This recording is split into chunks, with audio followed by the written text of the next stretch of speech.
Hello ways அனைவருக்கும் வணக்கம். கால்விரல் ஜோதிடம் பற்றி தெரிந்து கொள்ளும். ஜோதிடம் பார்த்து ஒருவருடைய குணம் எப்படி இருக்கும் என்பதை நாம் அறிய முடியுமோ அதே போல ஒருவருடைய உடல் அமைப்பை வைத்தும் அவருடைய குணாதிசயங்களை நாம் அறிய முடியும். மனிதர்களின் அங்கங்களை வைத்து அவர்களுடைய அமைப்புகளுக்கு ஏற்ப பலன்களை குறித்து சொல்வதுதான் சாம்திரிகா லட்சணமாகும். சாம்திரிகா லட்சணம் பற்றி சித்தர்கள் நிறைய குறிப்புகள் எழுதியிருக்காங்க.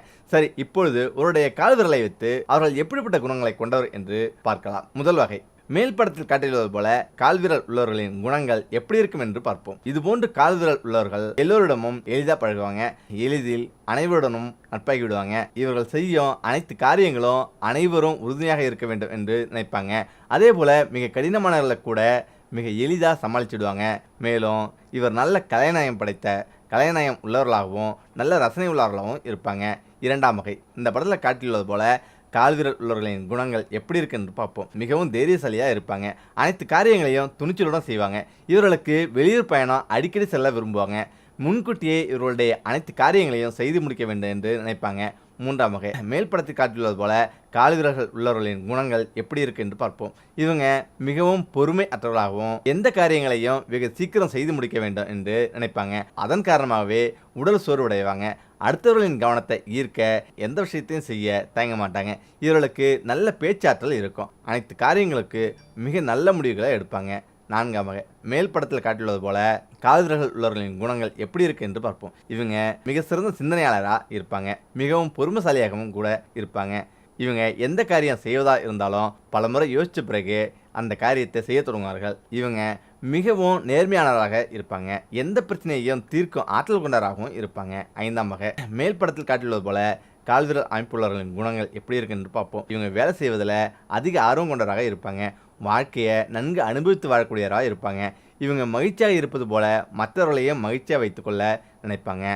அதே போல் கைவிரல்கள் எப்படி என்று பார்க்கலாம். ஆள்காட்டி விரலுக்கும் கட்டை விரலுக்கும் இடையேயான கோண அளவு, கட்டை விரலின் பாகம் ஆகியவற்றை அடிப்படையில் அந்த விரலுக்கு சொந்தமானவரின் குணநலம், அவர் அடைய போகும் பலன்களை விரிவாக பார்ப்போம். இனி கட்டை விரலில் அமைந்திருக்கும் அடிப்படையில் பலனை பார்க்கலாம். 1. குட்டையான கட்டை விரல். இவங்க சுயமாக சிந்தித்து செயலாற்ற முடியாதவங்க. எப்போதுமே பிறரோட அபிப்பிராயப்படி நடக்க விரும்புவாங்க. அறிவாற்றலை விட உணர்ச்சிகளுக்கு அதிக முக்கியம் தருபவங்க. கவிதை, சங்கீதம், கலை போன்ற துறைகளிலும் ஈடுபாடு கொண்ட சிலரும் அரசாங்கத்தில் நடுத்தரமான பதவி வைப்பவரும் கூட இந்த வகையை சேர்ந்தவங்க. நீளமான கட்டை விரல், மிகுந்த தன்னம்பிக்கையுடன் சாமர்த்தியமும் கொண்டவங்க. இவங்க பிறர் மீது அதிகாரம் செலுத்தும் வல்லமை உள்ளவங்க. உணர்ச்சிகளை விட அறிவாற்றலுக்கும் முக்கியத்துவம் தருவாங்க. துணிவு உள்ளவங்க. விஞ்ஞானம், அறிவியல் போன்ற துறையிலும் சிறந்து விளங்குவாங்க. அறிஞர்களுக்கு நீண்ட கட்டை விரல் இருக்கும். 3. கடினமான கட்டை விரல். கட்டை விரல் நேராகவும் தசைப்பகுதி கடினமாகவும் தடித்து இருந்தால் இவங்க இந்த வகையை சேர்ந்தவங்க. இவங்க மிகவும் பிடியாத குணம் உள்ளவங்க. தான் எண்ணியதே சரி என நினைப்பாங்க. பிற அறிவுக்கோ உணர்வுக்கோ அவ்வளவா மதிப்பு தராதவங்க. தன் திறமையில மட்டுமே நம்பிக்கை கொண்டவங்க. 4. மிருதுவாக வளைந்து கொடுக்கக்கூடிய கட்டை விரல். சூழ்நிலைக்கேற்ப தங்களை மாற்றிக்கொண்டு வாழ தெரிந்தவங்க. பொருள்களிடத்தும் செல்வங்களிடத்தும் பற்று கொண்டவங்க. தங்களை பற்றியே சிந்தித்து கொண்டிருப்பாங்க. பொதுவாக கட்டை விரலின் மேல் பாகம் கீழ்ப்பாகம் என்று 2 பகுதிகள் உண்டு. கட்டை விரலை மடக்கி பார்த்தா மேல் பகுதி நீளத்தையும் கீழ்ப்பகுதி நீளத்தையும் ஒப்பிட்டு பார்க்க முடியும். அதை வச்சு கட்டை விரலை 2 வகையாக பிரிக்கலாம். மேல் பகுதி நீளமாக உள்ள கட்டை விரல் தீவிரமான சிந்தனை, வைராக்கியம், செயலாற்றும் துணிவு கொண்டவங்க, நியாய உணர்வு கொண்டவங்க. கீழ்ப்பகுதி நீளமாக உள்ள கட்டை விரல் இவங்க வேகமாகவும் துரிதமாகவும் செயல்படக்கூடியவங்க. அதனால எடுக்க முடிவில் தவறுகள் நேரிட வாய்ப்பு உண்டு. இத்தகைய குணாதிசயங்களை தெரிந்து கொண்டு அதற்கேற்ப ஒருவரது நடத்தையை ஓரளவு மாற்றிக்கொண்டு குறைகளை நீக்கிக்கொள்ள முயல்வது அறிவு. இனி கட்டை விரலை தவிர மற்ற விரல்களின் அமைப்பின் தன்மையை அறிவோம். கட்டை விரல் தவிர மற்ற விரல்களை சாதாரணமாக ஆள்காட்டி விரல், நடுவிரல், மோர விரல், சுண்டு விரல் என்று சொல்லுவோம். இவற்றுக்கு பஞ்சாங்குலியில் வேறு பெயர் உண்டு. அது குரு விரல், சனி விரல், சூரிய விரல், புதன் விரல் ஆகும். உள்ளங்கையில் முறையே குருமேடு, சனிமேடு, சூரியமேடு, புதமேடு ஆகியவற்றிலிருந்து தொடங்கும் விரல் தான் இது குரு விரல். இது கட்டை விரலுக்கு அடுத்துள்ள விரல். உள்ளங்கை குருமேட்டில் உற்பத்தியாகும் இந்த விரலுக்கு குரு விரல் என்று பெயர். இதை சமஸ்கிருதத்தில் தர்ஜனி என்று குறிப்பிடுவாங்க. ஒருவனது ஞானம், கல்வி, திறமை ஆகியவற்றை இந்த விரல் அமைப்பு குறிப்பிடுது. சனி விரல். நடுவிரல் அல்லது பெருவிரல் என்று குறிப்பிடப்படும் இது உள்ளங்கை சனிமேட்டில் உற்பத்தியாவதால் சனி விரல் எனப்படுது.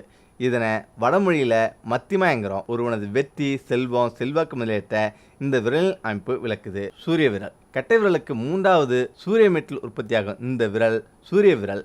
இது மோதிர விரல் என்று குறிப்பிடப்படுது. இதை பதிவித்திர விரல் என்றும் குறிப்பிடுவாங்க. அதனால்தான் பூஜை புனஸ்காரங்கள் செய்யும்போது தர்ப்பையால் ஆன பவித்திரத்தை இந்த விரலில் அணிகிறோம்.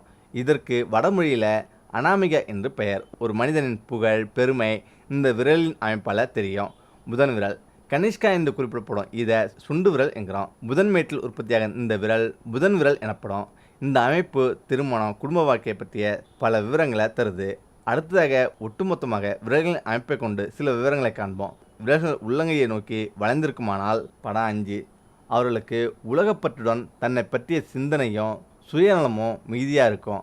அவங்க தனது காரியங்களில் சிரத்தையாகவும் கவனமாகவும் ஈடுபாட்டுடன் செயல்படுவாங்க.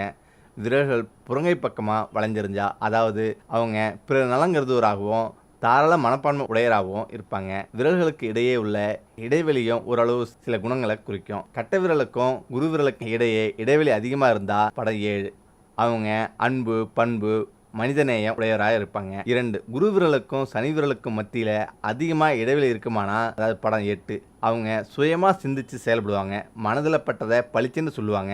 3 சனி விரலுக்கும் சூரிய விரலுக்கும் அதிக இடைவெளி இருந்தால் படம் 9 அவங்க பொருளையும் வசதியையும் மட்டும் விரும்புவாங்க. புகழுக்காக பொருளை தியாகம் செய்யாதவங்க. 4 சூரிய விரலுக்கும் புத விரலுக்கும் மத்தியில் இடைவெளி அதிகமாக இருந்தால் அவங்க குற்றம் செய்வதிலும் படம் 10 அவங்க குற்றம் செய்வதிலும் பிறருக்கு தீங்கு இழைப்பதிலும் விருப்பம் உள்ளவராக இருப்பாங்க. விரல்களின் மொத்த தோற்றத்தை வைத்து அவற்றை கூர்மையான விரல் என்றும் தட்டையான விரல் என்றும் பிரிக்கலாம். 1 விரலின் அடிப்பாகத்திலிருந்து மேல் பாகம் கூர்மையாக இருந்தால் அவங்க உயர்ந்த எண்ணங்கள் உயர்ந்த செயல்கள் கலைத்திறன் மிக்கவராக இருப்பாங்க. இந்த அன்பர்களிடம் மனிதநேயம் மிகுந்திருக்கும். தத்துவ மேதைகள் ஆன்மீக ஞானிகள் கலைஞர்கள் ஆகியோரின் விரல்கள் இந்த அமைப்பை பெற்றிருக்கும். 2 விரல் நுனிகள் தட்டையாக இருந்தால் அவங்க திறமையாக வேலை செய்பவராகவும் கடுமையான உழைப்பாளியாகவும் பிறரோடு சேர்ந்து வேலை செய்வதிலும் திறமை மிக்கவராகவும் எடுத்த காரியத்தை திறம்பட முடிப்பவராகவும் இருப்பாங்க. தொழிலதிபர்கள் அரசாங்கத்தில் உயர் பதவியை வகிப்பாங்க.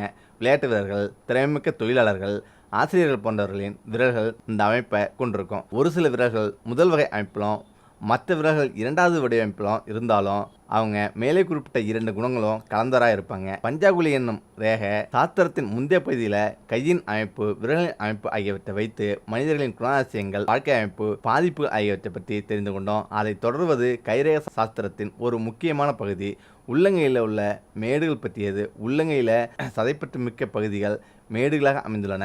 ஒவ்வொரு மேடும் தமது வாழ்க்கையின் ஒரு சில அம்சங்களை கட்டுப்படுத்தும் கேந்திரங்களாகும். நமது வெவ்வேறு குணாதிசயங்களை உருவாக்கும் ஸ்தானங்கள் அது. அவை ஒவ்வொன்றுக்கும் ஒரு கிரகம் அதிபதி. ஒவ்வொரு மேட்டுக்கும் அந்த கிரகத்துக்கு உரிய ஒரு அடையாளக்குறி உண்டு.